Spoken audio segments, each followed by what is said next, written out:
আসসালামু আলাইকুম দর্শক, আপনাদের সবাইকে স্বাগত জানাচ্ছি দ্য ইনফিনিট রিপল চ্যানেলের গ্লোবাল জিওপলিটিক্স টপিকের আরও একটি নতুন ভিডিওতে। দর্শক, ভিডিও শুরুতে বলে নিই, আজকে এই ভিডিওটি করা হয়েছে 13 জানুয়ারি 2026। আমরা সবাই জানি বিশ্ব মানচিত্রের সবচেয়ে গুরুত্বপূর্ণ দেশগুলোর মধ্যে একটি হলো ইরান, যেটি আজকে জ্বলছে।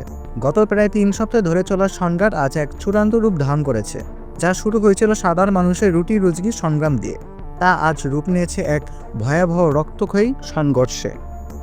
ওয়াশিংটন ডিসি থেকে ডোনাল্ড ট্রাম্প হুঙ্কার দিচ্ছেন, অন্যদিকে তেহরান থেকে আয়াতুল্লাহ খামেনি বলেছেন আমরা যুদ্ধের জন্য প্রস্তুত। এছাড়াও আমেরিকা কি একা, নাকি নেপথ্যে কলখাতে আছে ইসরায়েলও? আজকে এই ভিডিওতে আমরা শুধু ওপরের খবর দেখব না, আমরা দেখব পর্দার আড়ালে ঘটনা। কেন হঠাৎ করে পরিস্থিতির নিয়ন্ত্রণের বাইরে চলে যাচ্ছে? ইলন মাস্কের স্টারলিং কেন ইরানে কাজ করছে না?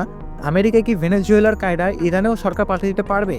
এবং যদি যুদ্ধ লেগে যায়, তবে ইরানের হাতে এমন কি কোনো টুরুপের তাস আছে যা পুরো পৃথিবীকে স্তব্ধ করে দিতে পারে?